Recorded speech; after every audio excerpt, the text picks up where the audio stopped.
Government to engage more qualified teachers, reiterates commitment to education in the country.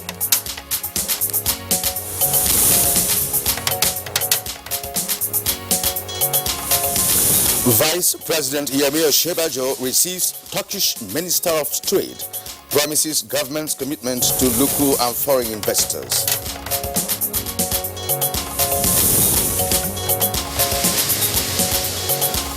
Supreme Court declares Senator Hope Uzodinma of the APC winner of the 2019 Imo State governorship election.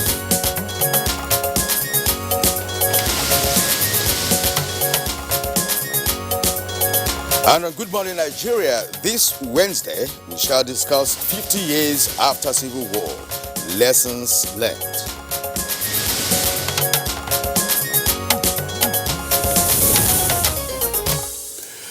Today is the 15th of January, Nigeria's Armed Forces Remembrance Day. The Remembrance Day was formally marked on November the 11th every year in memory of World War veterans in Commonwealth countries, with a minute of silence observed at the 11th hour for all fallen heroes. But that was changed to the 15th of January in Nigeria to commemorate the end of the Nigerian Civil War.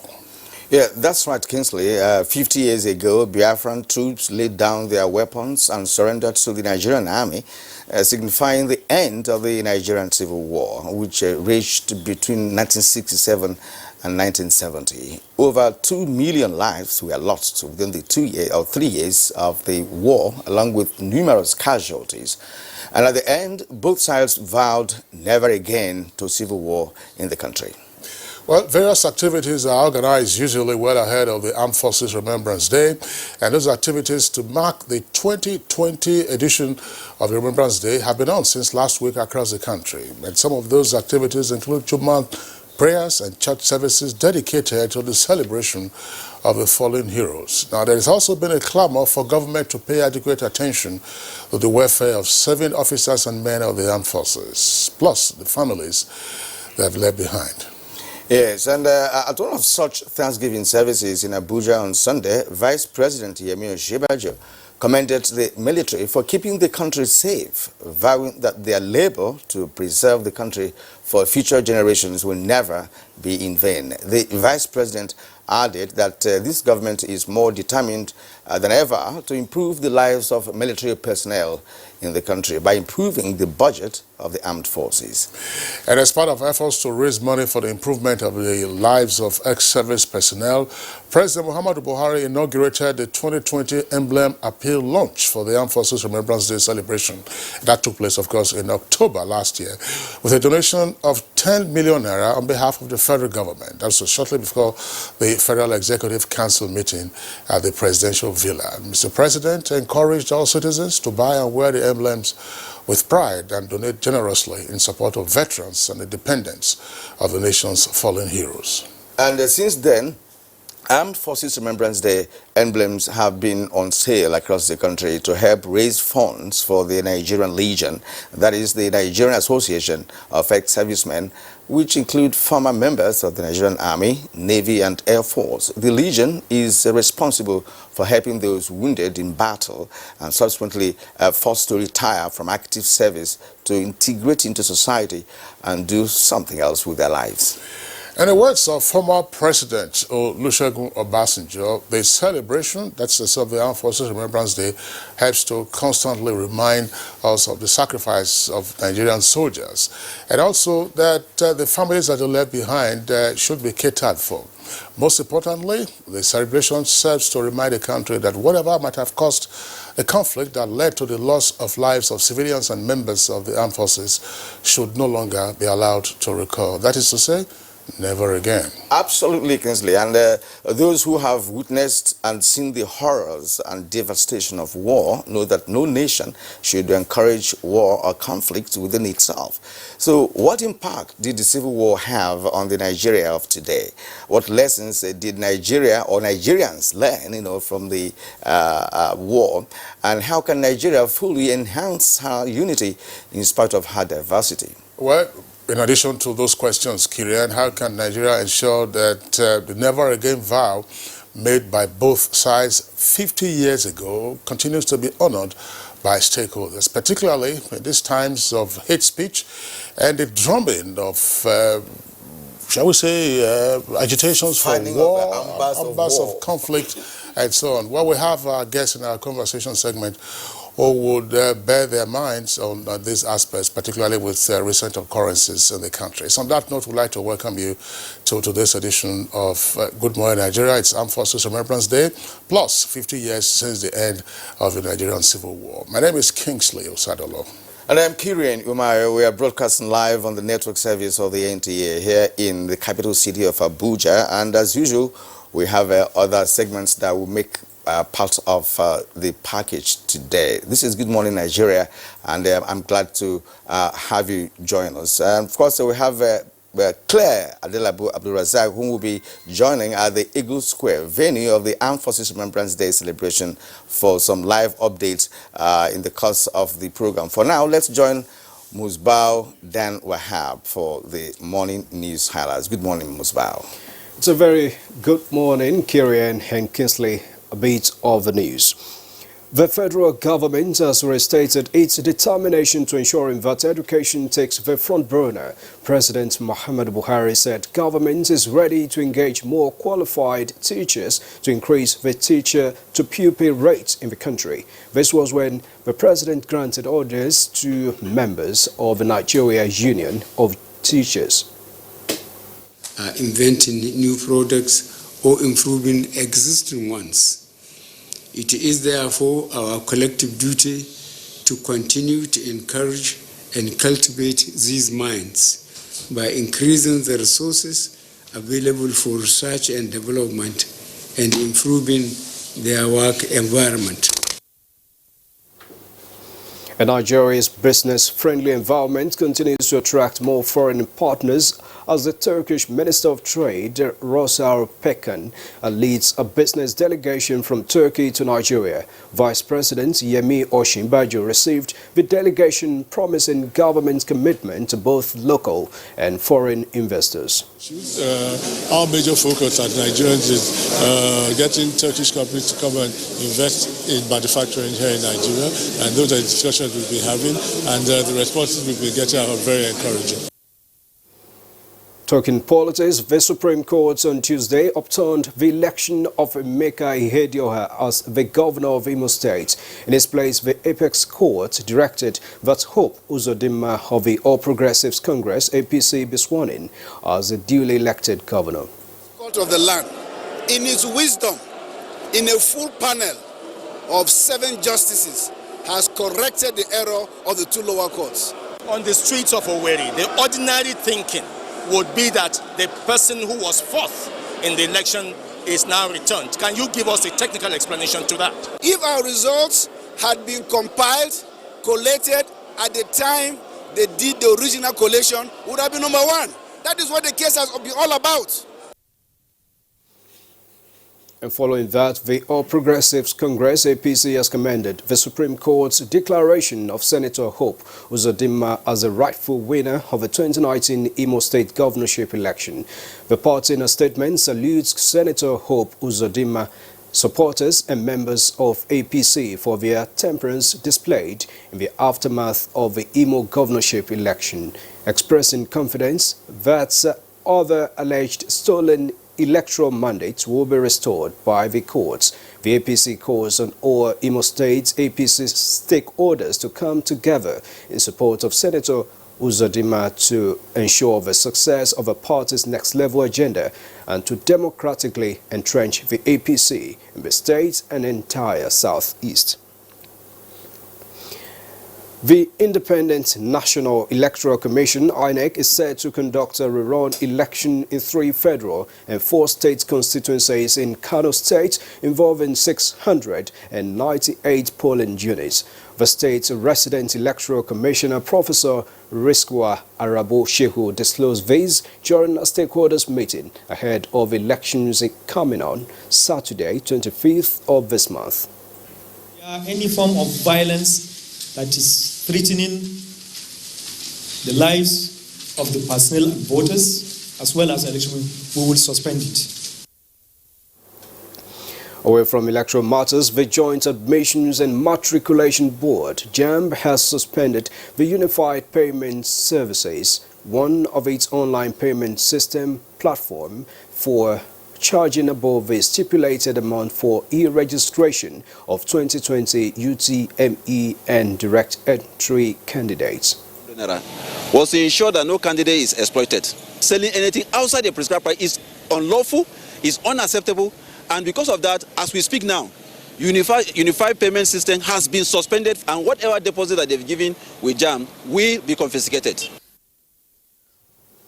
And Oba of Benin, Oba Eware II, has renewed his call for ethical excellence by traditional institutions in the country. The Benin monarch made the call during his thank-you visit to Rivers State after his coronation. Impose on the traditional institution to undertake, first, a self-cleansing exercise by purging itself of flagrant abuse of our traditional norms and values, cultural values, and deficits from unethical behavior. Those are the news highlights for now. Kingsley and Kieran will be back for the continuation of Good Morning Nigeria after this break. Good morning.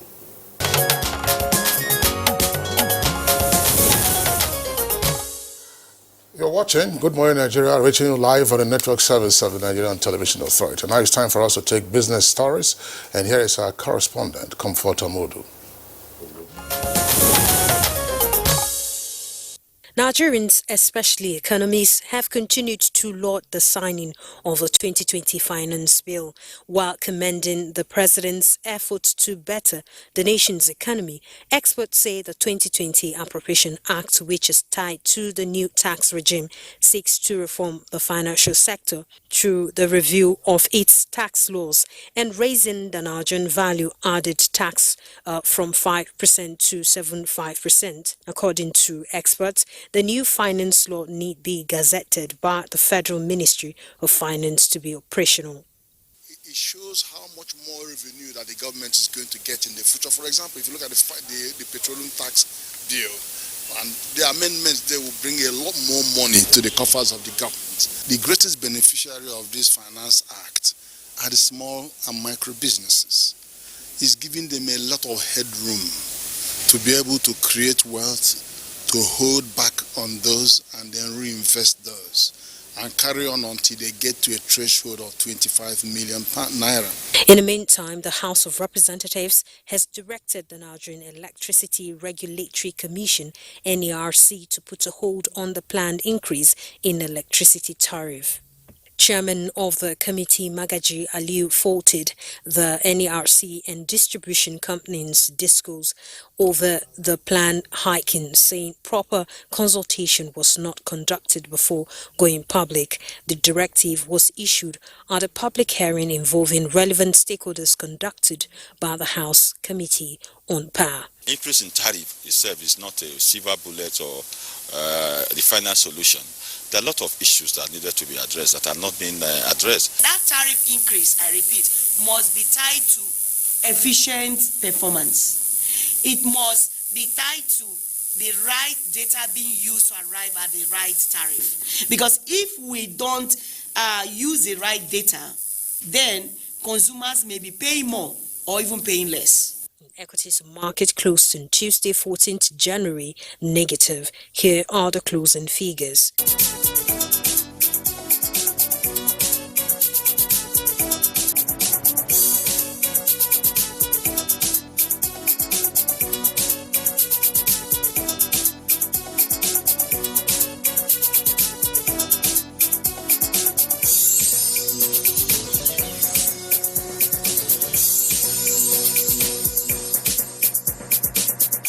With business news, Comfort Amodu.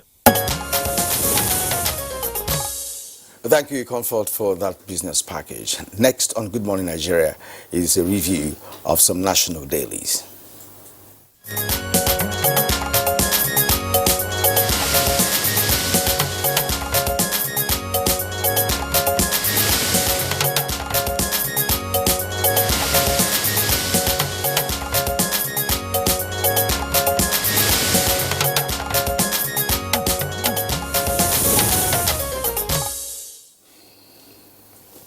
Our newspaper reviewer, Baya Tebe, is here with us on the studios. Baya, good morning and welcome. Thank you, Kinsley. Good morning. Good morning, Baya, welcome. Thank you. Good morning, Nigeria. All right, let's begin with the Daily Sun newspaper. On the right-hand side of the nameplate, we have federal government declares Operation Amoteku illegal with 2 riders. It says it's against constitution. Sage, SMBL tackle Malami, that's on page 10. The lead story, and of course very interesting one on Daily Sun newspaper, is this. Mbaka's prophecy comes true. Ihedioha sacked. With 3 riders, Supreme Court declares APC Uzodinma winner of Imo Guba. PDP will be shocked as Buhari, APC, Lawan, others congratulate new governor. Where residents keep mum. And of course, in continuation of that story, you can look at the faces of the 3 key men in this. Of course, their facial expressions also have a story to tell. But below that, we have doctors fume as mob strip female colleague naked at Abuja hospital. It's on page 3. Reps direct NEC to halt hiking electricity tariff. Page 37 is where you have details of that story. Now, moving up again, just below the nameplate, we have this story of a man behind Buhari's fake wedding video arraigned in Kano. The story is on page 5. Man behind Buhari's fake wedding video arraigned in Kano. Kinsley. All right, we'll take a look at the Daily Trust newspaper. Expectedly, the lead story is on the Supreme Court decision on the Imo governorship election. Supreme Court sacks Ihedioha, declares Uzodinma governor. That story continues on page 42. Above that, federal government declares Amoteku illegal. That's page 3. Telecom lines, data and call rates hike imminent as states raise ROW charge. ROW there stands for right of way. Details on page 13. Now, the illustration on the front page of the Daily Trust there is on the Armed Forces Remembrance Day with the headline, Families of Slain Soldiers Cry for Help. Now, some reported cases of soldiers killed during the Boko Haram crisis in Borno and Yobe states. 2016, 49, 2017, 72, 2018, 127, 2019, 78, 2020, 12. And of course, you have other information there, but as part of the Armed Forces Remembrance Day, Kieran, which is our topic, part of the topic that we are discussing after the end of the Civil War, 50 years, there are reports that 100,000 military personnel perished in the course of the Nigerian Civil War from 1967 to 1970. Now, right at the foot of the front page of the Daily Trust newspaper, Ajakuta Steel to GOP $1.5 billion gets 2022 completion date. That's page 3. Site manager, 33 orders in police net over theft of railway materials. Page 4. Bayo. Thank you, Kinsley. Well, the news of the day is that the election for Imo State, the Supreme Court gave its ruling yesterday, and the ruling came as a shock to many.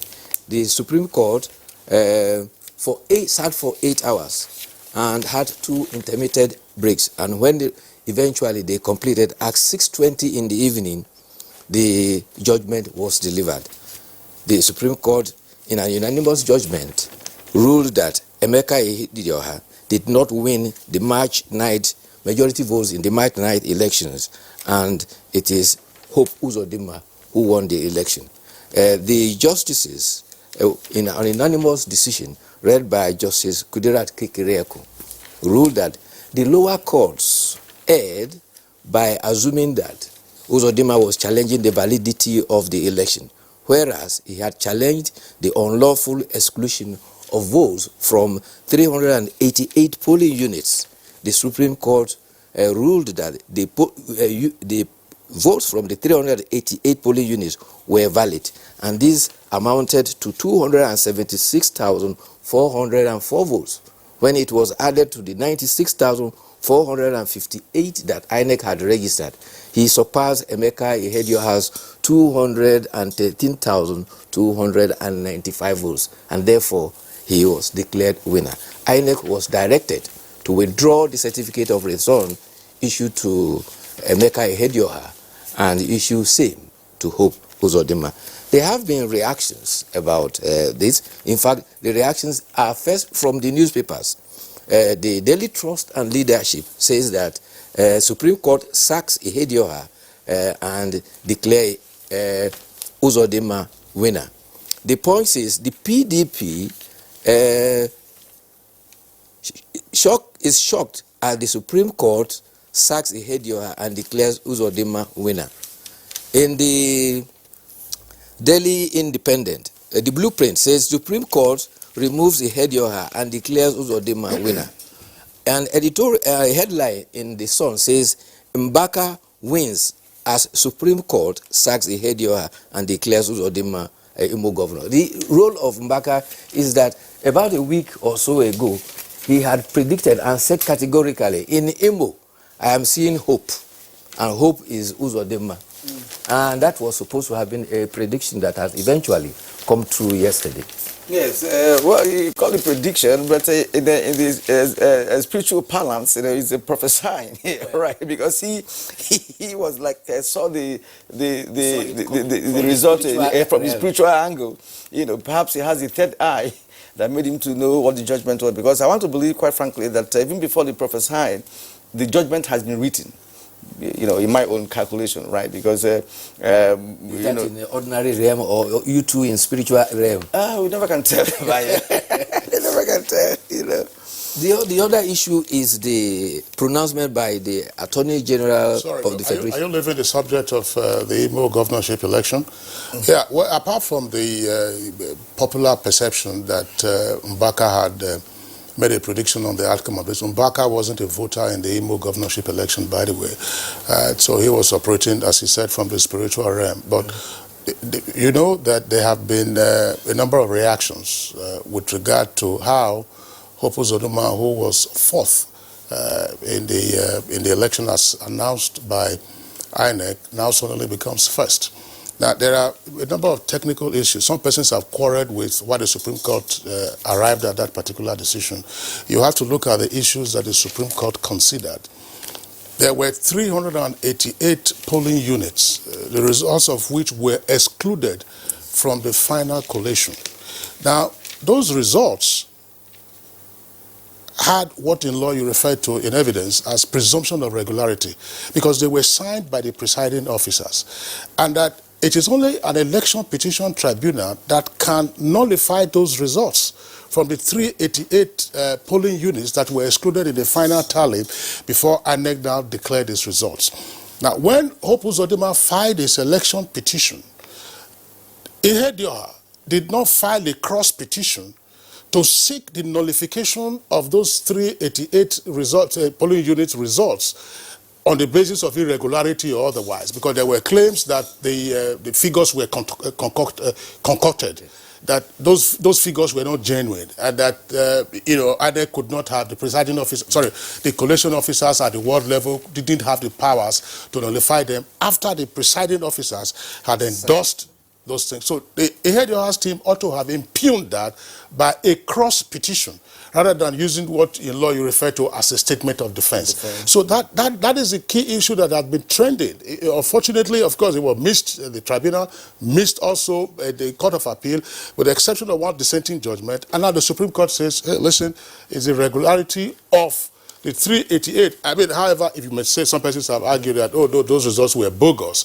But they say that you didn't impugn the integrity of those as signed by the presiding officers. And it is the presiding officers, who ordinarily would endorse those results. And INEC, no collation officer can cancel those results except an election petition tribunal. And of course, you must lead evidence to buttress the irregularities that were the basis for those results that you are now disputing.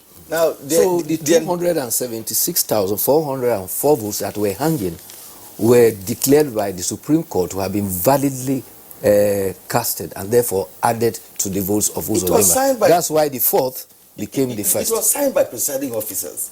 And we have had rerun elections in this country, either at ward level or at state level, as the case may be. Right. So why didn't INEC, order re-election or another election in those 300 something wards? There are too many to be ignored. If you, for those who are who practice law, or those who are the actual politicians on ground, you should know that they cannot neglect 388 wards in an election in a state like Imo. Right, so I think technicalities here and there, played out. But I think Hope was smarter. Whoever was his counsel was smarter. Like Kingsley said, if Hedo had filed a cross petition, appeal to impugn those number, but he also has to have enough reason to ask the court to quash 388 words in an election of that magnitude. So the Attorney General says Operation Amotekun, otherwise the Operation Leopard, is illegal. And it says that the setting up of a paramilitary organization, Amotekun, is illegal. And it runs contrary to the provisions of the Nigerian law. Consequently, no state, whether singly or in a group, has a legal right and competence to establish any form of organization or agency for the benefit of the doubt, for the purpose of defense of Nigeria or any of its constituent parts. The statement was actually sent to the public by the special advisor to the Honorable Minister of Justice and Attorney General of the Federation, Jibrilu Gwandu. And he says, Nigeria is a federation of states with the federal government superintending over matters of national interest.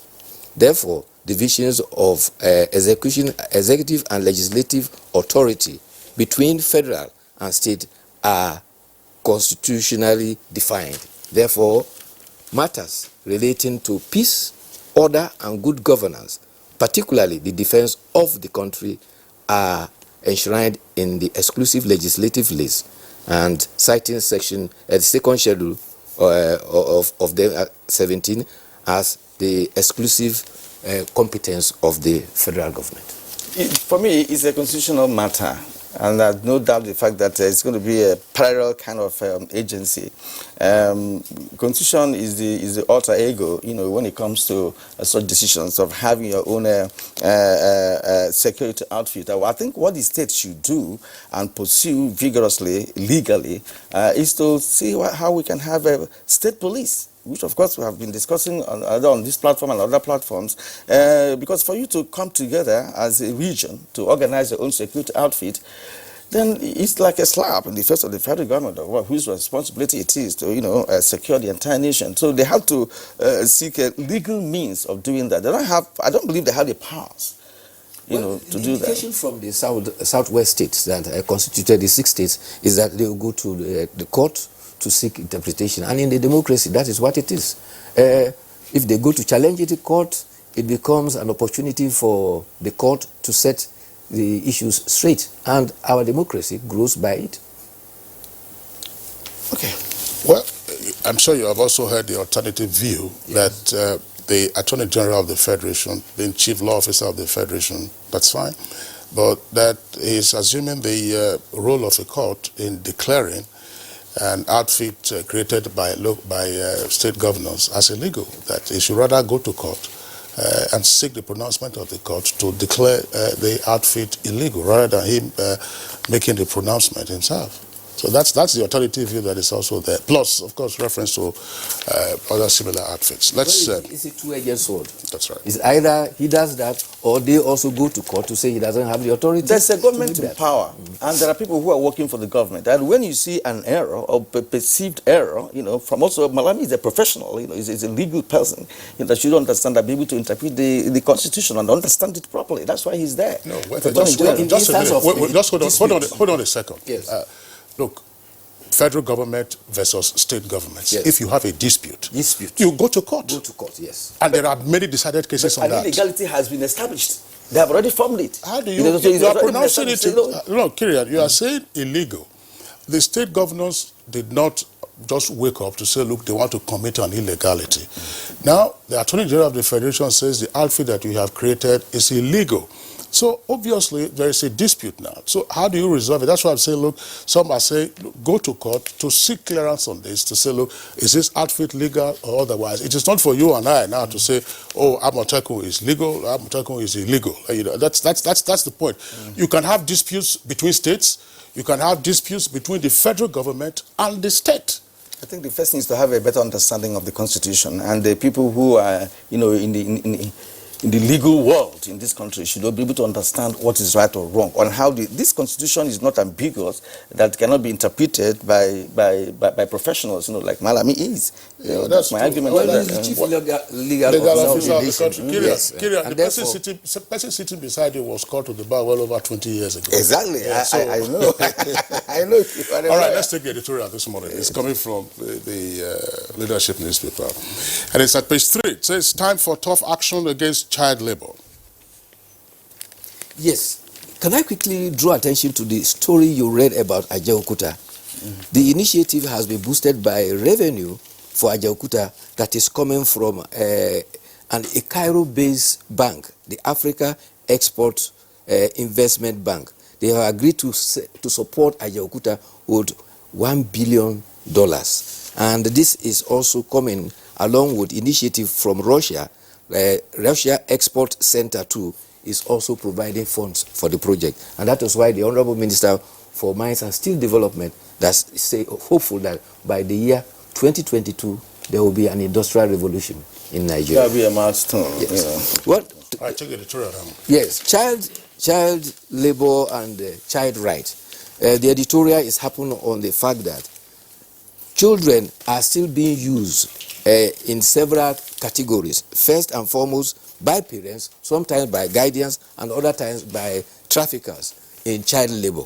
And this is wrong. And the editorial is saying that in spite of the fact that Nigeria is a signatory to treaties of the United Nations and the International Labour Organization, these infractions are continuing. It commends government for starting the school feeding program that has taken several children off the street. But however, the editorial is saying that government needs to do more to save the children from being used illegally for labor. One of the challenges of this is that it was followed through with the Child Rights Acts. Many of the states of the Federation have found the Child Rights Acts as proposed by the National Assembly to be in conflict with some aspect of their culture. And that was why many states of the Federation have not adopted the Child Rights Act. In fact, a former president of this country said he, as an infant, as a child, used to go very early in the morning to help the mother sell certain stuff. And that was how his mother got funds to pay his school fees to enable him go to school. So without him being a child, go through that labor process, he probably would not have gotten education.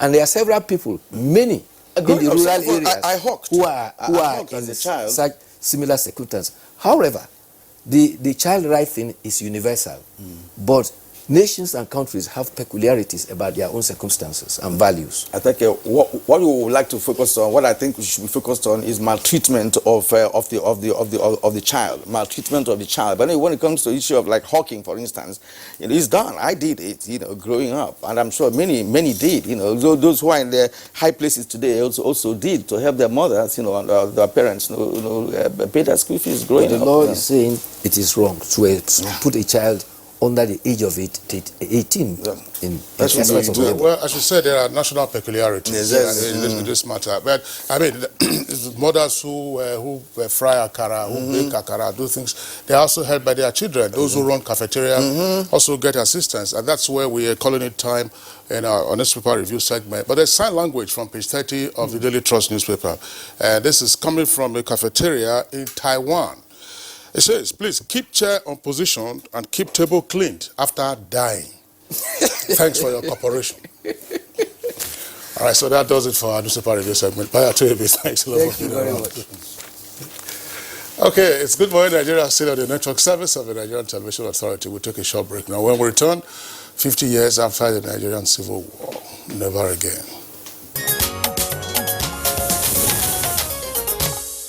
Well, thank you for staying with us on Good Morning Nigeria. Now, before we start our conversation on Armed Forces Remembrance Day, let's join our colleague, Claire Adelabu Abdul Razak, who is there at the Eagle Square venue for the Remembrance Day celebration. Claire, good morning, and thank you also for joining us from that part of the city. Now, give us an idea of the situation on ground, as we know that all stakeholders are getting prepared for this very important celebration. What is on ground at the moment? Thank you, Kieran, and I want to presume Kingsley is also there. First of all, this event is happening not at the Eagle Square, but right here at the Cenotaph, which is directly opposite the Eagle Square. For those who do not know the location of the Eagle Square, it is directly opposite us, and it's itself adjacent to the Federal Secretariat. Now, according to the program of event I have here with me, given to me by the Guards Brigade Public Relations Officer, the special guest of honor, who is the President and Commander-in-Chief of the Armed Forces of Nigeria, is expected to come in from my extreme left, which is to the right on your screen, and he proceeds immediately to the saluting dais right ahead in front of us there, where he will take the national anthem. Thereafter, he will be invited to inspect the parade troops, and of course the essence of that is for the president to have a closer look at the dressing of his troops, and for the troops to also have, a close look at their commander-in-chief. Now, that's done. The president will proceed for the second part of today's event. He will then go directly to the seal, which is right at the center on the red carpet, where again prayers will be held by military personnel. I'm told the Navy, the Army, and the Air Force will be given the special prayers. There will also be the routine 1-minute silence for the departed fallen heroes, and thereafter, again, I'm told there will be 21 gun salutes today. What we'll be having today will be 1 artillery gun salute. I'll be getting more clarification on that later on. After that, we'll now move to, of course, the one of the key events for today, which is the wreath laying. And as usual, the president will lead in the wreath laying, followed by the vice president in that order. Then there will be the president of the Senate, there will be the Speaker, House of Representatives, and then the Minister of Defense. And we also have other 7 ministers. We will also have the CJN, the Police Inspector General of Police, service chiefs. Then we'll have the Doyen of Ambassadors, and for this event, this year's event, the Doyen of Ambassadors will be the Cameroonian ambassador to Nigeria. He will also be laying his own wreath at the tomb of the unknown soldier, and followed by the chairman of the Nigerian Legion, accompanied by wife of one of the slain soldiers, Captain Polycarp, who died some years ago, I'm told 2 years ago precisely, in Kunduga, fighting, of course, Boko Haram in the northeast. Now, after that, the president again will be invited to sign the Armed Forces Remembrance Day register, which is far ahead of us there. After signing the register, he would also now proceed for the final final activity for today's event, which will be the release of the pigeons. The release of the pigeons is symbolic, one of the symbolics that characterize Armed Forces Remembrance Day celebration, indicating peace. And when that is done, Mr. President and special guest of honor will again proceed to the saluting days for the last activity for today, which will be the national anthem, and that will be the final event for now. Studio. All right, Claire, thank you very much for that report. Could you also give us a sense of the environment? Because as you rightly described, the National Arcade, where you have the Cenotaph opposite the Eagle Square, is part of the 3 armed zones. And if you're having a state function like this, will the Secretariat offices be open? Ministry of Foreign Affairs is there, and then you have the 3 phases of the Secretariat. Sorry, Kingsley, I didn't get that correctly. But if you're asking, like I said before, the event is happening at the cenotaph. We know that the cenotaph is an empty tomb, symbolic of the funeral ground for soldiers who have paid the supreme price, fighting in either the two world wars on the side of the Commonwealth or of the Nigerian Civil War, and even for those who are currently at the front line of battle in the Northeast. So it's a special and a very solemn day. Kingsley.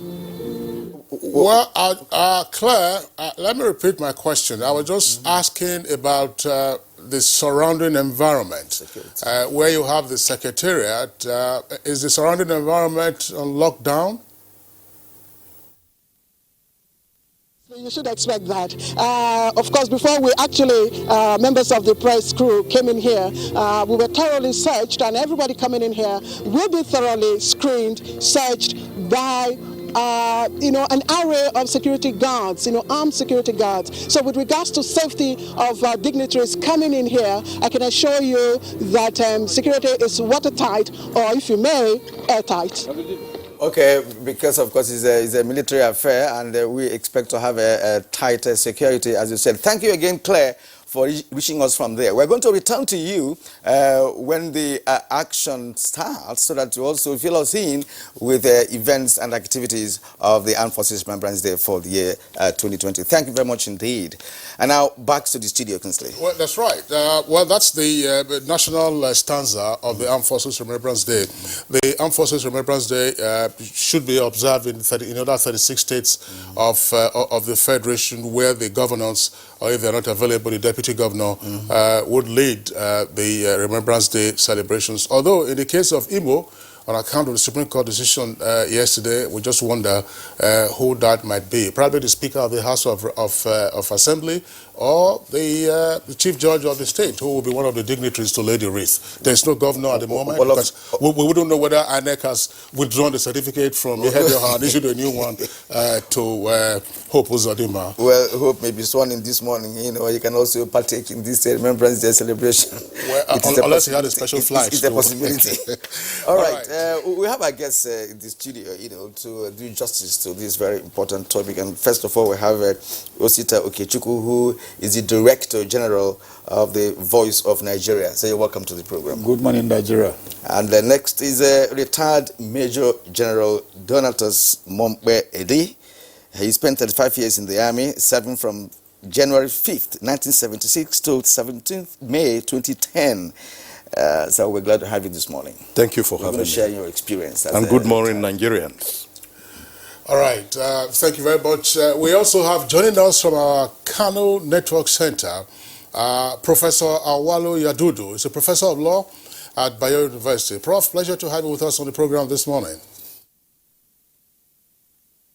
Good morning, the nation, and good morning, Kingsley. All right. And also from our Lagos Network Center, I would like to welcome Comrade Issa Aremu. Of course, he's a trade unionist and a member of the National Institute. Comrade Issa Aremu, pleasure to have you with us on the program this morning.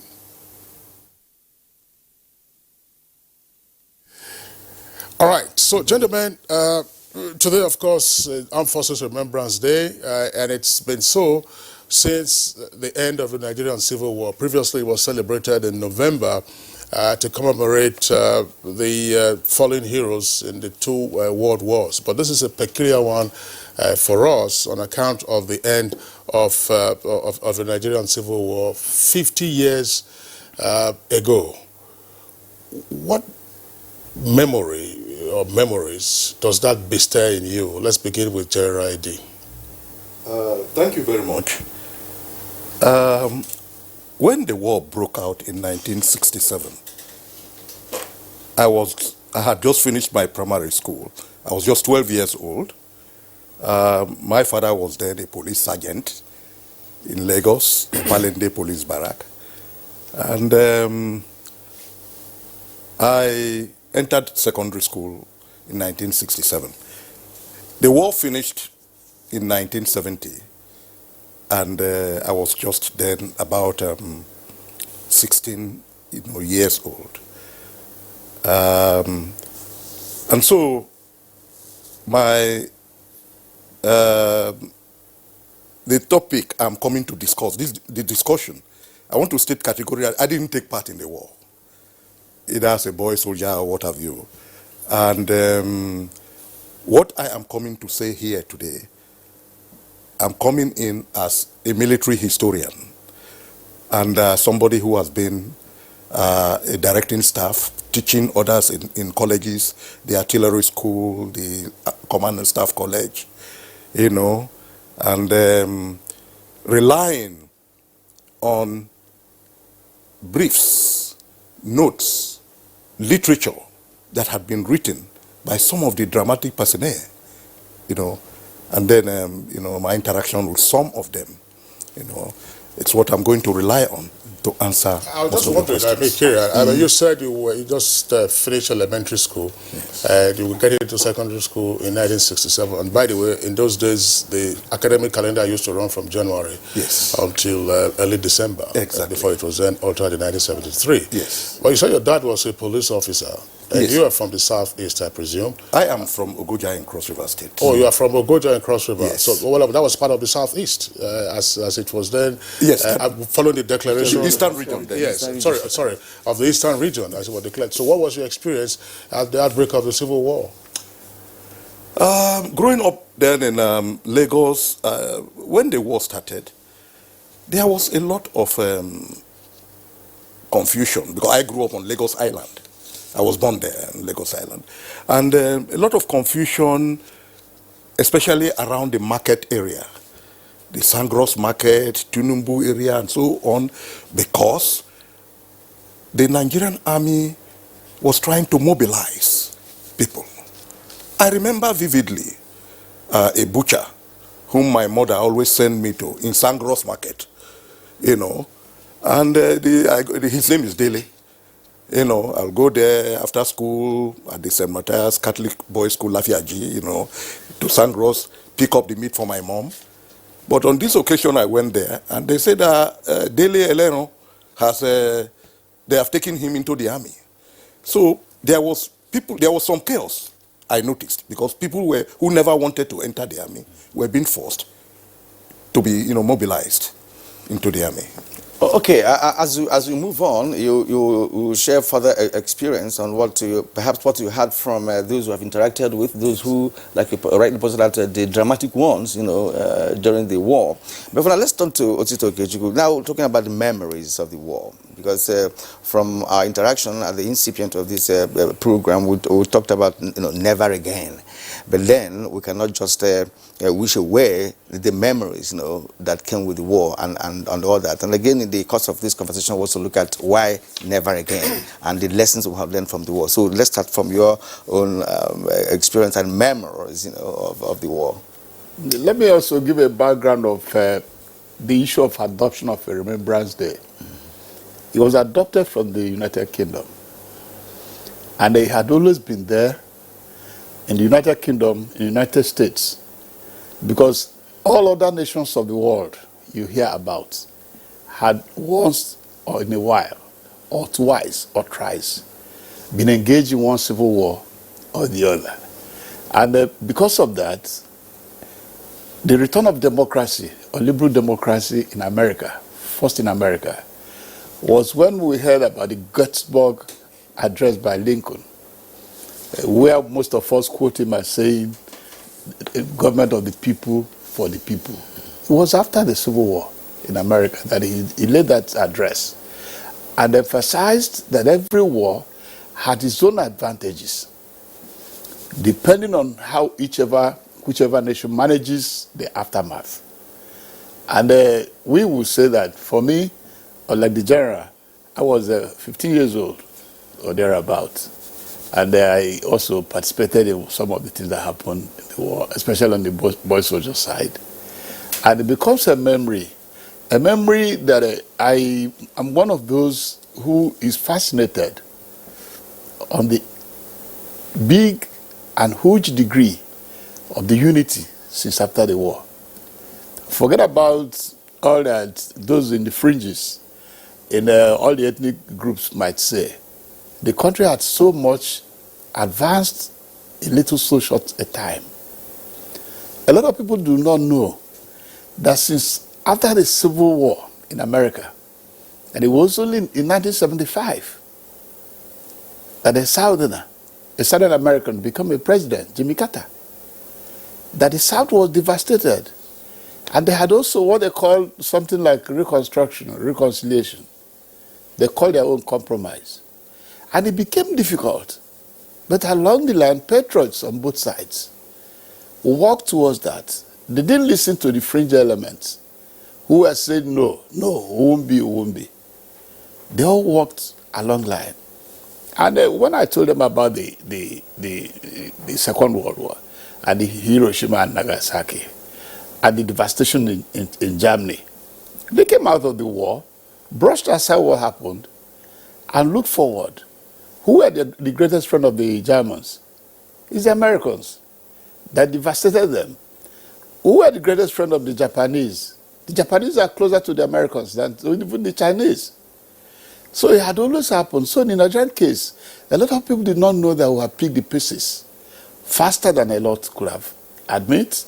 And that the Remembrance Day is also trying to remind you that under the social contract between the governed and those being governed, that there is an army that's looking for the security of all of us.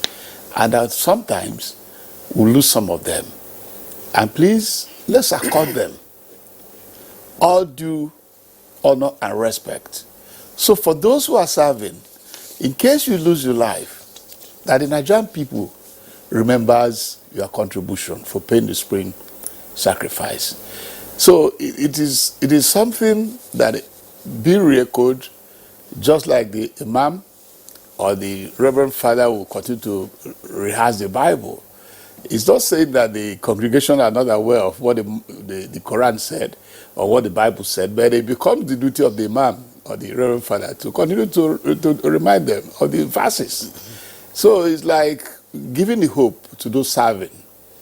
Because like they pointed out in the interlude, that the lady that represents those who lost their life, that the husband was killed by Boko Haram, an in-house crisis. So human nature is riddled with conflict, and how best is managed is what the Remembrance Day is telling us. Manage it, manage it. There must be conflict, but manage it. All right, thank you very much, Osita Okechukwu. We'll return to you in the course of the conversation. Let's go over now to, excuse me, Kano, one more time, excuse me. Let's go over to our Kano Network Center where we are to introduce Professor Awalu Yadudu. He's a professor of law at Bayero University, and Professor Yadudu also had a son who was in the officer corps of the Nigerian Army. Professor Yadudu, give us a sense, looking back at the context of the Civil War and what it means for us as a country.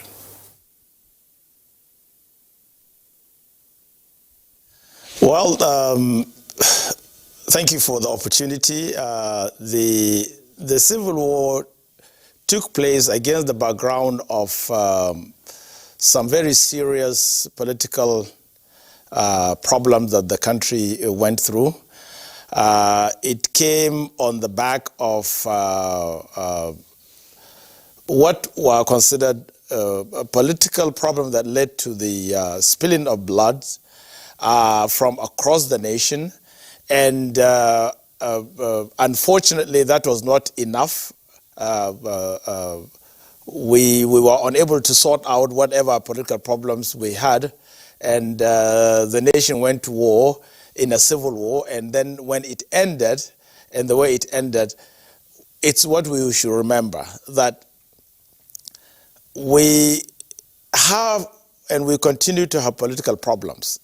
We continue and we do have social problems.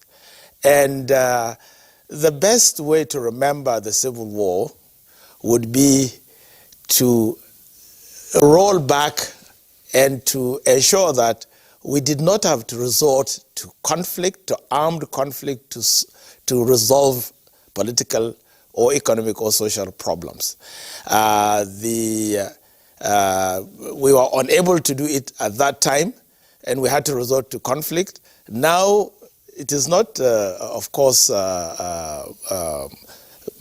unknown that we continue to have problems in the nation, and that the one answer we should get, one lesson we should get from the Civil War would be that when we say never again, it's never again resorting to violence, armed conflict, one member of the nation against another, citizen against citizen, when we can sort out our problems politically, through dialogue, through understanding, through cooperation, and through exchanges.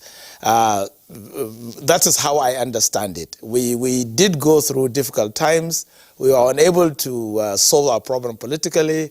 Somehow, something snapped and we went to war. And when it ended, it is not that we do not continue to have political problems and social problems, whether it is local or regional or between states and or between the state and the federal government. The lesson, in my view, for this day and for this, on this occasion, is to say that we do continue to have problems, but we should resolve to peaceful means of resolving those conflicts, because armed conflict only brings misery, hardship, and at the end of it all, you will have to be on the table, you will have to discuss issues, so that let us not inflict miseries on one another. If we have problems, let us discuss it, let us dialogue, let us sort it out. And it is not that we cannot discuss our problems and sort them out. As you said, by my experience also, I was also young, maybe like the army officer at the start of the war. But although Kano was some distance from the theater of the war, we did observe a few things. We had our friends that suddenly left our schools.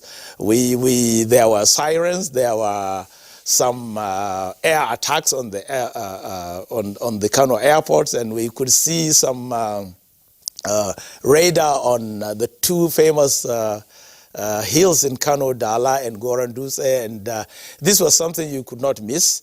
And the Civil War, therefore, although it was not directly fought in the theater of Kano, those who lived in Kano, either being part of the Civil War, some of our colleagues, some of our fellow citizens left Kano, some were taken good care of, and one good lesson again from that was that when the Civil War was over, and those who left Kano came back, and it was a good decision by the government of Kano State, then under Abdubako, to ensure that in Kano we did not have abandoned properties. Properties that were belonging to those who left were given back to them, and it was kept in trust, and it was given back to them. It was part and continues to be a lesson that when you in conflict, when you resolve it, find peaceful means, and we remain to be friends and fellow citizens. That's the lesson I would like to understand on this occasion today. Well, I actually like the last part, where you said that properties abandoned during the war were returned to the rightful owners. It's all part of reconciliation that we are talking about. Let's go to Issa Remo. Issa, I wouldn't know how old you were during the war, but of course you must have read something or any literature concerning the war. And now let's get your own take with respect to your memories, of that war that, of course, lasted for 3 years. We are 50 years today after the war. It's not necessarily advisable for any nation to engage in a civil war or armed conflict. But from the postulations of Osito Ikechukwu, he did say that wars have their own advantages, but it may be peculiar, it may be, of course, according to peculiarities anyway. Let's get your own take with respect to your memories and, of course, the aftermath of the war and how to manage it.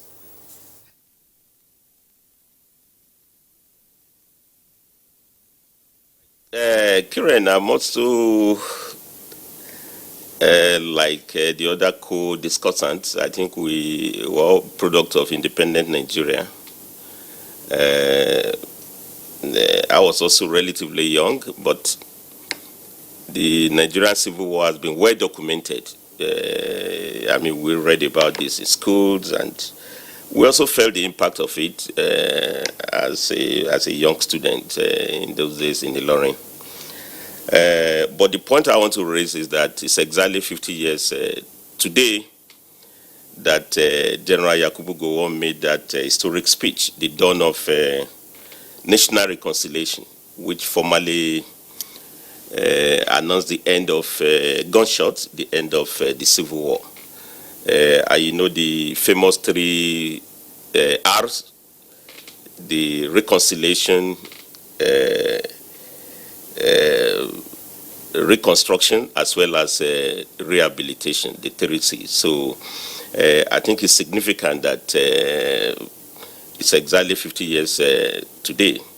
And as my very good friend said, Dr. Osita, he put it better that it's also a day of remembrance. I think it's a day we need to remember that in war, you know, everybody more or less suffers defeat, including the so-called the victor, because all of us are, you know, were losers in this war. As many as 2 million people died. About 150,000 were actually combatants, armed combatants, but the most victims, they were the civilians. So I think it's a day to remember that, you know, there's no alternative to peace. Because in war, virtually all of us will suffer, you know, including even those who are declared the victors. And I'm happy that, Yakubu Gowon, as far back as 1970, made the point that in this war, if you look at the background of the casualties, no victor, no vanquished. Then another important point, which I think we need to underscore, is that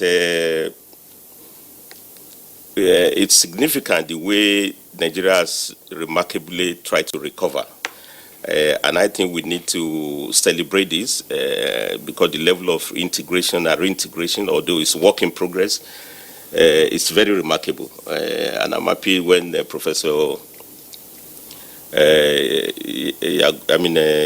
Yadudu, you know, referred to the case of Kano, in which everybody, I mean, those who went returned back, and I think this could be said of many parts of the country.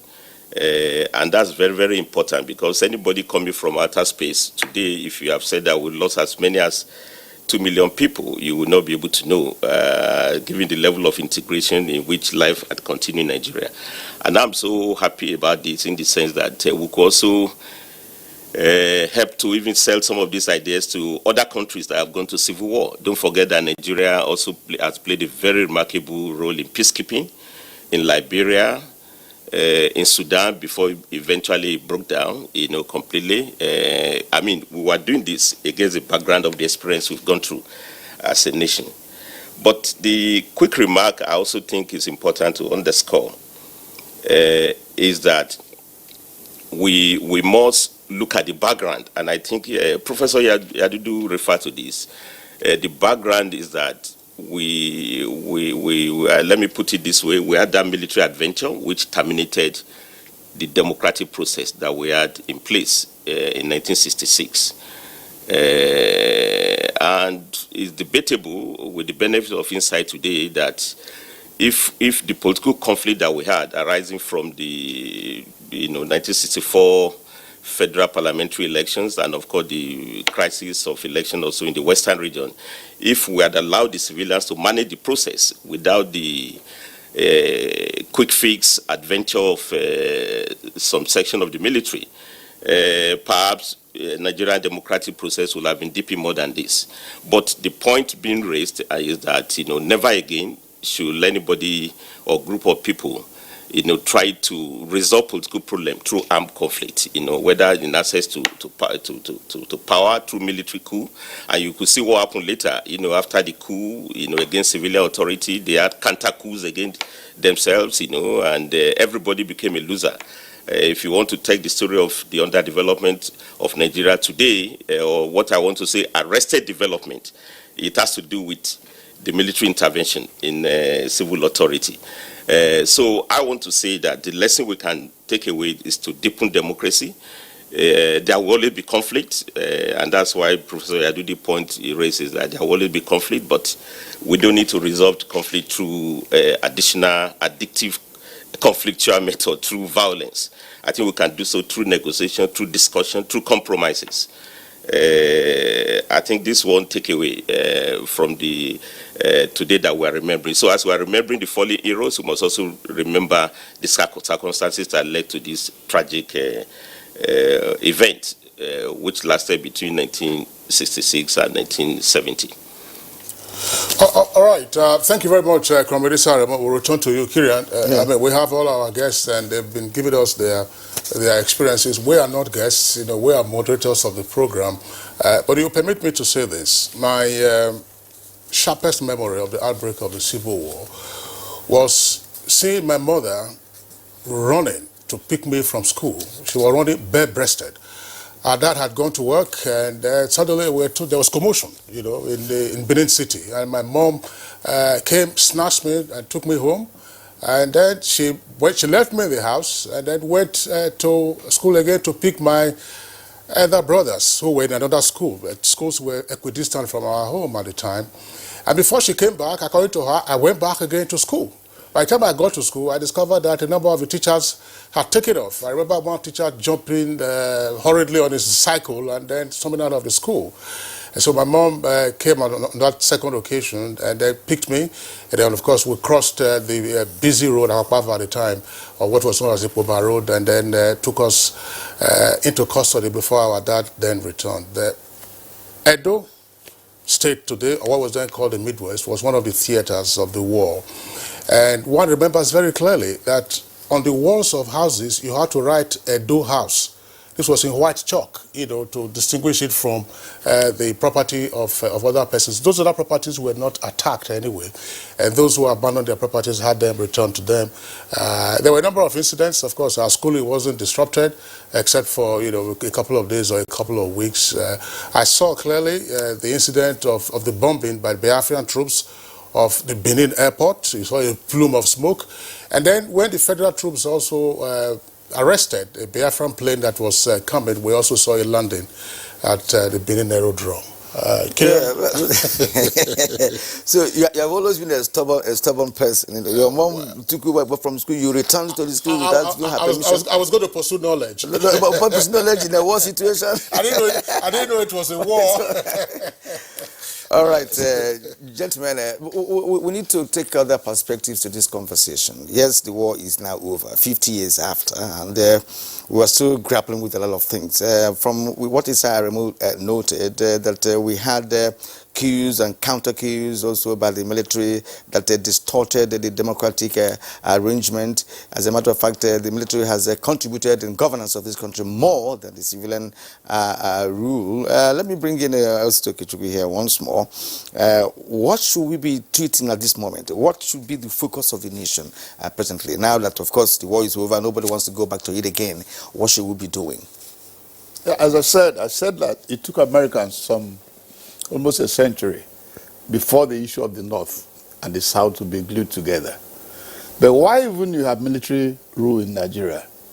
Each time you have a Goan, you had an Awolowo. When you had Murtala, you had an Obasanjo. When you go over to the civil rule, the Second Republic, you have Shagari, you have Ekweme. You now came back to the army again. There's no time, there was no blend between the South and the North. And that is very key to the unity of the country. And luckily, in 1999, the Nigerian patriots also came to the conclusion that the power had to rotate so that let no group feel that they cannot preside over the country. That was how we had what we call the Falaye or Obasanjo model, where it was designed that the two presidential candidates had to come from one region of the country, the Southwest. And it did happen. What was the outcome? The outcome is that even if you were contesting outside those two main political parties, you will not win the presidency, and that whoever wins will come from that zone. And when we trudged on, after Obasanjo had finished in 2007, he went back to the north to give a sense of belonging to the north, that look, the 7 years or 8 years of a southerner did not exclude you from power. This is now your own turn to preside over the country. So, in fact, even with the unfortunate exit or the mess of Umaru Yar'Adua, we returned back as well with a Jonathan and a Northerner. And when Jonathan wanted to extend out of the range, the whole country said, no, let's go back to the north again. On the political trajectory, if we manage for a longer haul, I'm not saying that the rotation is the best, but it's the best in terms of the unity of the country, in terms of equity, in terms of making a sense of belonging. If President Muhammadu Buhari finishes now and he comes south again, that shows the Southerners, look, nobody's taking away the country out of us. It is our own. And I'm also making a plea that if we're going south, that one of the outcomes of the Abuja conference, what we call now today geopolitical zones, it was brought into the conference, but it wasn't accepted in letters. But it was adopted as a convention that today we now have northwest, northeast, north central, south-south, southwest, southeast. In the southern belt as well, this gives us an occasion as well to remember that, to reconcile Igbos and put an end to the final war, that when it's going south again, the two major political parties should give a consideration. Why are we doing so? A sense of belonging. A lot of people have said, look, what of IPOP? And I told them, the IPOP are fringe elements of the Igbo ethnic group. The Boko Haram are fringe elements in the northern states. I've lived there for about 31 years. I know Nigeria very well. I lived in Yoruba land. I was born in Igbo land. That the majority of the people are working seamlessly with themselves, outside tribe, outside religion. But please, don't quote Nigeria because of the fringe elements. It won't help.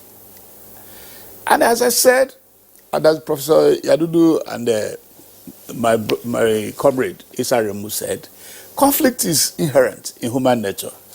But I have to correct my friend Issa Remu that I didn't pass exam to get to PhD. So I'm not a doctor, Mr. Sito Kechukwu. so I couldn't pass. No. Well, thank you. Osita, we're going to have to pause you. I think it's honored you with that doctorate, so honoris causa. No. That's what we have. So, all right, Director General of Voice of Nigeria, Osita Okechukwu. Let's bring in again General Eddie. Now, in the context of the half-century remembrance of the end of the Civil War, there's always reference to the role of the military.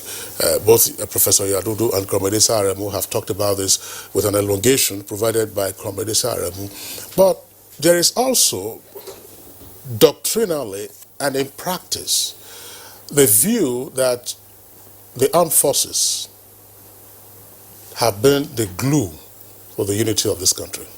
What's your take? Thank you, sir, for that very good question. The dynamics that played out before the first salvo that, set up the Civil War took place was what our very revered General Yakubu Gowon did.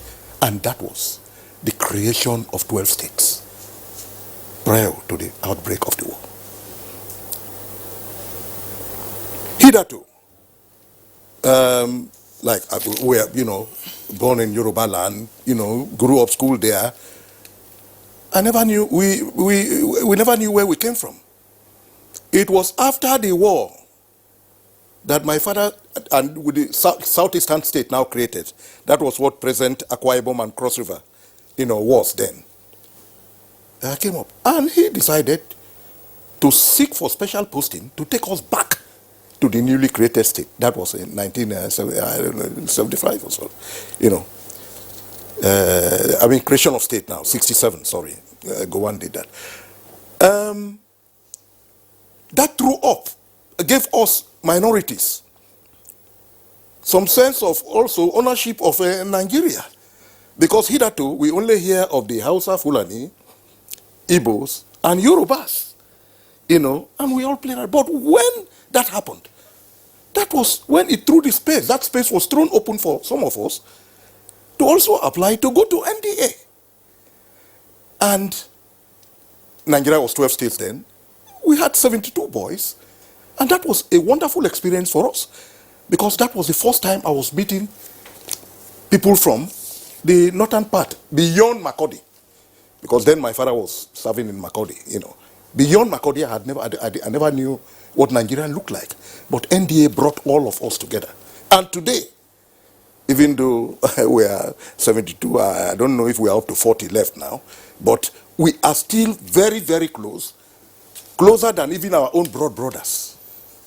That is what, that experience does for us. And so it has remained.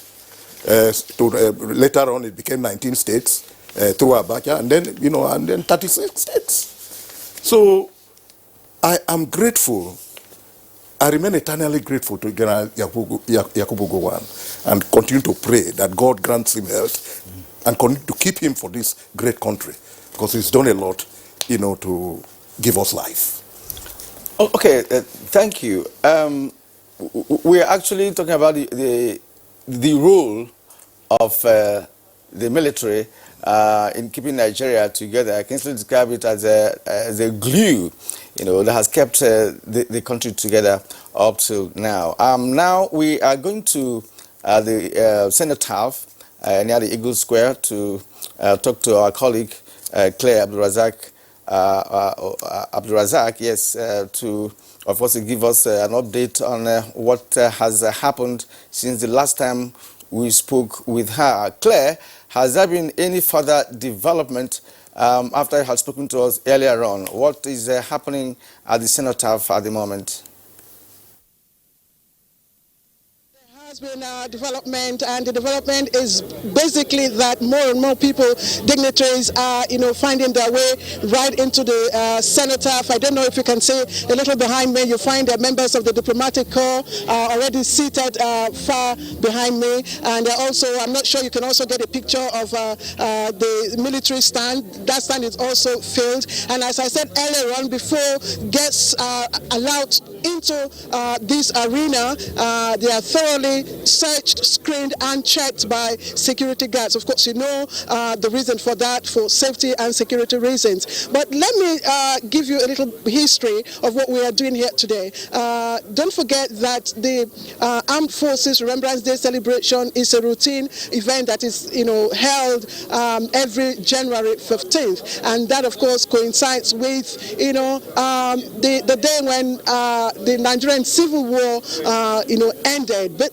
basically, in retrospect, on this day 50 years ago, leadership of the Biafran High Command signed an article to surrender, and of course, a no victor, no vanquished was declared under the leadership of General Yakubu Gowon. But today is very significant, not just because of the history behind it, but also because of the emotions it evokes. And so, a lot of people have been asking, since Nigerian Civil War defined and is still defining the history and destiny of Nigeria, the question that reverberates is, have we learned our lessons? And if we have, what are the lessons? And that's specifically the questions I put to my two guests. First of all, I have here with me the National President of the Nigerian Legion, Brigadier General Jones Akpa. Thank you very much for joining us. Quickly, have we learned our lessons 50 years on? Yes, madam, we have learned our lessons, and gradually, because of the work done by all concerned, people are getting to be aware of why we have to come together and be one and sing the Nigerian song. There is no other country apart from this. And we thank you people for making everybody aware that we need to be together so that there will be peace, prosperity, union, and everything that is good. We are as good as any other country in the world. We should come together. So for you specifically and your members, what does today hold? Oh, it's fantastic, because what it means is that the government have continued to recognize us, but particularly the current president, General Muhammad Buhari, and his team have made it possible for us to realize some of the dreams we have for the people. They have been paying us our pensions, other things that are coming on, we have been part and parcel of it, and the work of our labours will not be forgotten. So, my last question, briefly, what should be the message to Nigerians on a day like this? The message to Nigeria, first and foremost, is peace, unity, prosperity, and togetherness. We should love our neighbours. We are one. We are one before we are whatever we are, and that's the only way we can move forward. We are just one.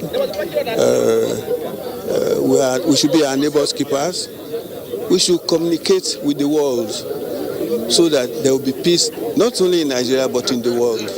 That's the only way we can progress. Brigadier General Jones Akpa, retired National President, Nigerian Legion, thank you for joining me. I also have studio here with me the widow of late Captain Polycarp, who died, as I said earlier on, 2 years ago, fighting insurgency in the northeast. Captain Polycarp, Mrs. Helen Polycarp, thank you for joining me. First of all, what does today hold for you? What does it mean for you? Today means at least it has come to an end. All the fights and everything for 50 years. There's peace in this country. At least it means there's progress in this country. Yeah. So, do you think we have learned our lessons from all the wars? Yeah, we have, because a lot happened even when people like us were not alive, and we've learned. We came to hear how it happened, and we don't even wish that it happened again. We don't wish it. So what do you think should be the message for Nigerians today? We should love ourselves and let there be peace in this country, because if there's peace, some of our husbands wouldn't have died. So it's as a result of all this insurgency and all this that some of them have fallen. So there should be love and peace. Any special requests from the government? Yes, they should look into our situation and assist us in every aspect. We have kids, we need job, we need sponsorship for our children, we need accommodation and so many things. Mrs. Helen Polycarp, thank you.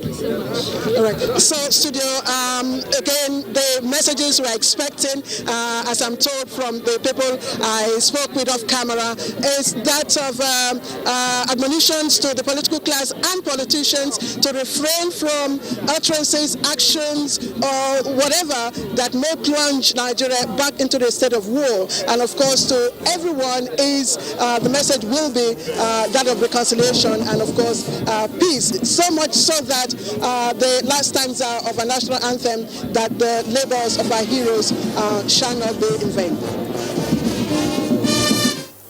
All right, thank you indeed, Claire, for that report. Kingsley, I was particularly touched when the widow was talking, because he realized that the widows or children of fallen heroes are not really getting what is expected, from the government. She has, of course, lamented the housing, jobs, training of her children, and what have you. Not just hers, but there are many other widows, out there whose husbands died, fighting to make this country, to keep this country alive and well.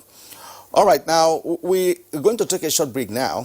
When we get back, we shall take on Professor Awalu in some of the perspectives of this conversation that we are yet to touch. Stay with us. I will be back shortly.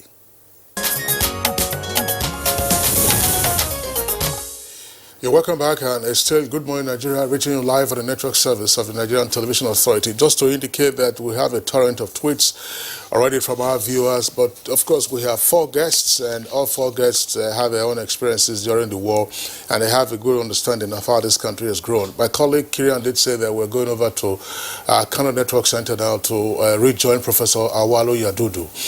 Professor Yadudu, I mean, Osuta Okechukwu was speaking a while ago, and he did say, all right, the Abacha conference gave an idea, which is the 6th geopolitical zone, part of what was intended to engender national unity. There was also, out of that conference, the formalization of the 13% derivation formula, which we had in the Constitution. I'm giving this background because you were legal advisor during that period, and you were also the progenitor of what today is the National Human Rights Commission.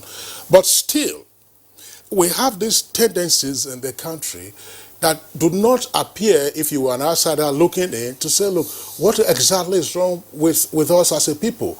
We have recorded a number of milestones in the 50 years since the war ended. What, in your opinion, is wrong that we continue to play up those divisive tendencies rather than looking at those things that unite us and how we can indeed, expand our opportunities and then live happily thereafter?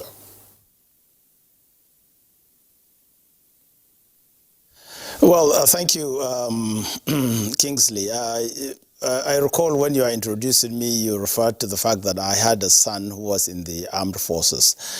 I'd like to use him as an example of how the military and our political leaders have crafted an idea of gelling the different peoples of this country, especially through military training at our own officer training institution, the NDA. I recall that, and I still am pleased to associate with his colleagues by name, and they come from all parts of this country. They felt like one, they behaved like one, they treated one another like brothers. I remember his colleague, a Colonel Diriaye, now Diriaye from, I believe, Bayelsa, another Colonel Oteni Bagbe from Oyo State, and another Colonel from Lagos, Oyola, and General Malu's son also was his classmate. Now, why I'm giving you all these names is to show that even though I was not in a member of the armed forces, by the association of my son and by the involvement of my son, by the training he received, I came to know through him and through his interaction with his colleagues that they behaved, they acted, and they ate, they slept, they were in the trenches together. And that is how Nigerians should think of one another. We do not have that opportunity, and we seem to blame the military. They have had some problems in the way they managed our affairs, or they continue to do so. But I think today should be a day we remember that in the way we gel ourselves, there is a lesson that we learn from the way every section of this country, every segment of this country participates in a fair manner in being admitted and being trained to be an officer corps for the Nigerian Armed Forces. Now, this is one big way of building a united nation, and of course that's how it should be, because in a battlefield, the man who will look after your welfare and save you may well be not a Fulani man from your own village, but an Igbo chap that you have trained together. One of his other friends that he trained with at Sandhurst was another Colonel N.M. Chukwu. Now, why I'm giving all these details is really to say that the way we manage our affairs, the way we train our officers, there is a lesson in the way we try also to build togetherness and community spirit, and also being one nation in the way we train our officer corps, and also in the way we train even our soldiers. It continues to be so, and it's a lesson that we do have. Some of the fringe elements that Osita keeps referring to, you won't hear them from the those who have either had military training or are in the service, because they are together and they hold this nation together. We should give them the respect they deserve today. It is their day, and I think it is also a day we should remember to celebrate, and also to feel the pains that those who have lost their dear ones in one conflict or another. This is a day that we remember them, and also we keep supporting them. Now, of course, Kingsley, there are other avenues, there are other means of resolving conflict, managing conflict, and actually leading this nation. I think we as civilians, when we have an opportunity, we should be able to do as our forefathers did. We do have differences, we should manage them well. We do have more commonalities, we should build on that, and that way this nation would be much greater than it is, or much greater than we think it is. Thank you indeed for that contribution. Let's return to Lagos, where we have Comrade Isa Aremu. Comrade Aremu, you know, the war ended, said no victor, no vanquished. And within the 50 years that we have existed after the war, some ethnic groups have been complaining bitterly of being marginalized. And of course, talking about the role of the military, you called their interregnum at different times as a quick fix system which they applied. And it's obvious that that quick fix arrangement did not properly cement the unity of the diverse nation called Nigeria. Of course, that is why we have several litany of complaints coming from different ethnic groups in this country. And then the advent of the social media has not helped matters, because that became a platform for fanning of the amber of disunity and war. And again, I'd like you to also speak to the utterances of our leaders, political leaders who come from the political class, the utterances, and of course how ordinary Nigerians analyze those utterances and continue to fan the amber of disunity and war. Now, in this connection, how can we manage ourselves to ensure that this unity that we are looking for, is sustained?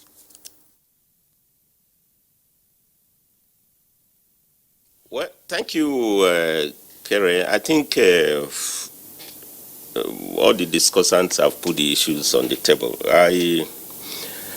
I would like to say that on the issue of reconciliation, I think the Nigerian political elite has somehow managed, right from the speech of General Yakubu Gowon in 1970, we've managed a process of reconciliation, which also is a product of forgiveness. I mean, and I'm saying this because the level of reintegration after the Civil War has been so remarkable. Then when you also, one quick event that came to my memory is that of the late President Shehu Shagari, who actually offered official pardon, both for the late Chief Emeka Odumeku Ojukwu, as well as General Yakubu Gowon. Don't forget that after the war, I mean, there was also a counter coup in which Gowon ran into some problems, and eventually he went to exile. But the late President Shehu Shagari granted pardon for 2 of them. And for me, that was an act of statesmanship, as the case may be. But the one that I even find very useful about reconciliation is the way all the key actors in this conflict had come together. The late Ojukwu wrote a beautiful book, and I've read that book, and I want to recommend that book for all Nigerians because I'm involved. And you could see his remark on key national issues. In fact, it's very interesting. He listed in that book some of his heroes, which included the founding fathers of Nigeria, the late Aminu Kano. You mentioned Chief of Obafemi Awolowo, Ahmad Bello. He had remarks on each one of them. Of course, Zik of Africa himself. And the one I found very interesting was his comment on General Yakubu Gowon. He said, most people, as he's saying that he was quarreling with General Yakubu Gowon, he said, no, any day, any time, he will relate very well with General Yakubu Gowon. Only the historical circumstances put them apart, and then they have already put that one behind. I think we need to underscore this point very well, because I was quite also excited that the late Ojukwu died a proud Nigerian. He had a state burial. He died with a white-green flag. And I think we need to remind ourselves that in the current challenges, in our frustration, we shouldn't reopen old wounds, which more or less, I think it was the former Anambra State Governor Obi, with the burial of Ojukwu, he said that we have already put an end to the story of the Civil War. Of course, that doesn't mean we shouldn't forget. I mean, we should never forget, but we should move ahead to build a nation.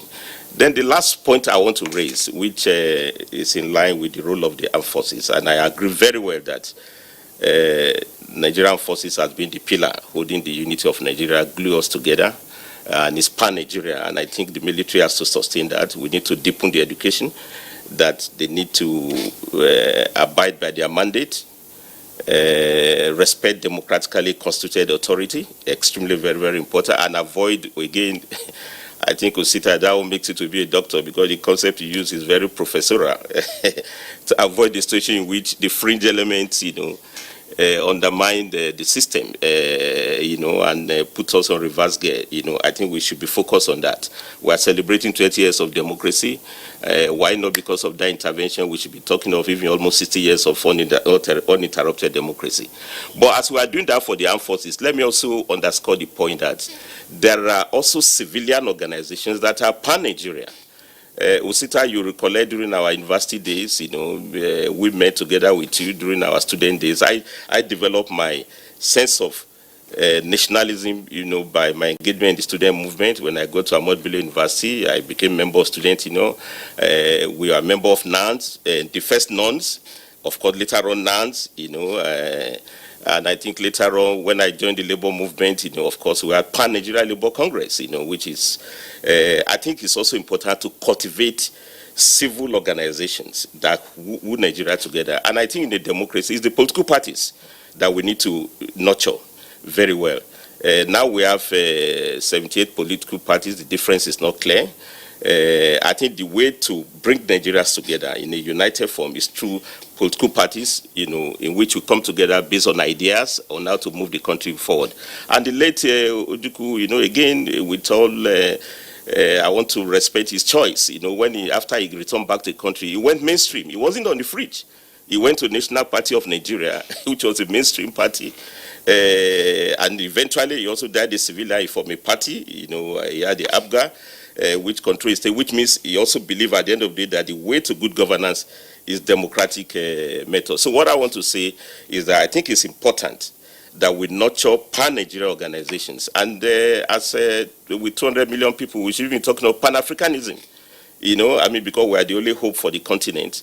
And I think Nigeria cannot return back to smaller states. And all we need to do, Kire, back to your question, I think let me round up on this, is that I think we need the new kind of political culture, new political class that we think Nigeria And look at the latest development on the security outfit in the western region. I've forgotten what the what's the acronym now. I think the conflict, that is generating now, in which the Attorney General now says the states that have formed the security outfit have not gotten permission. That shows the lack of proper communication and commitment to engagement at the level of political class. I thought it should be straightforward that today, in the Constitution of Nigeria, security, immigration, capital control, finance, labor, they are all on an exclusive list. And you cannot just wake up one day, to abrogate what is supposed to be federal responsibility yourself. Of course, we can't decentralize, but let's do so through proper engagement, through discussions with our eyes open. And I think, Professor Yadudu, you know very well, we were at the National Conference in 2014, and we discussed all these issues extensively. I think we need to revisit some of those robust ideas that we can have reforms without deforming the federation, and we can have reforms without necessarily having unnecessary conflict. All we need to see deepen national development. Thank you very much. All right, Comrade Saramo, thank you very much. Let's come back to the studios. It's almost inevitable that we're going to have a part 2 of this conversation. But for the guests who are here with us in the studio, I want to come back to Osita Okechukwu. In your opening remarks, you did say that Nigeria recovered pretty fast from the, if you like, the ashes of the Civil War versus what happened after the Civil War in America. And I would like, for the benefit of our viewers, you to contextualize the rate of recovery. Because I recall saying in 1970, after the war, there were these Mami wagons or these trucks, 911, called Awalawa. The people from the east, they were standing, traveling through the Midwest, and some of them going to the West. I'm sure Professor Yadudu will confirm that, how they poured back, from the east back to the north in Kano and all of that. But there are at least 2 or 3 significant aspects for the renaissance, as it were, of the Igbos. We saw the rise of Enugu Rangers, and within a few years they were national champions. We saw Enugu Rangers players also being part of the Nigerian Green Eagles in 1973, winning the gold medal. And more importantly, you saw the Oriental Brothers, who were musicians that, captivated not just those in the East, but elsewhere in the country. Are these not points that we ought to be able to celebrate, to say, yes, never again, because the cost was excessive? Thank you very much for the intro you did.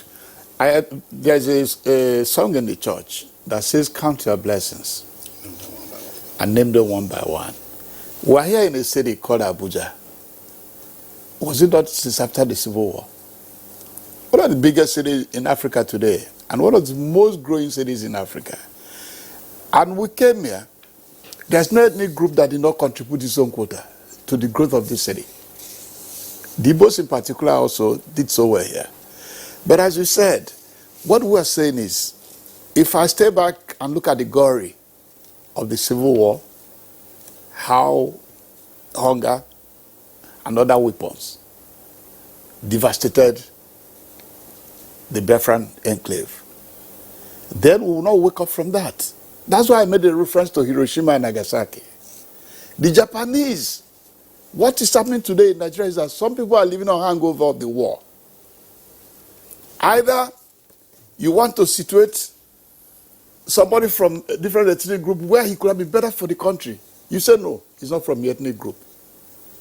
Let's exclude that. If the Germans had a hangover of the Second World War, they wouldn't be number 1 in Europe today.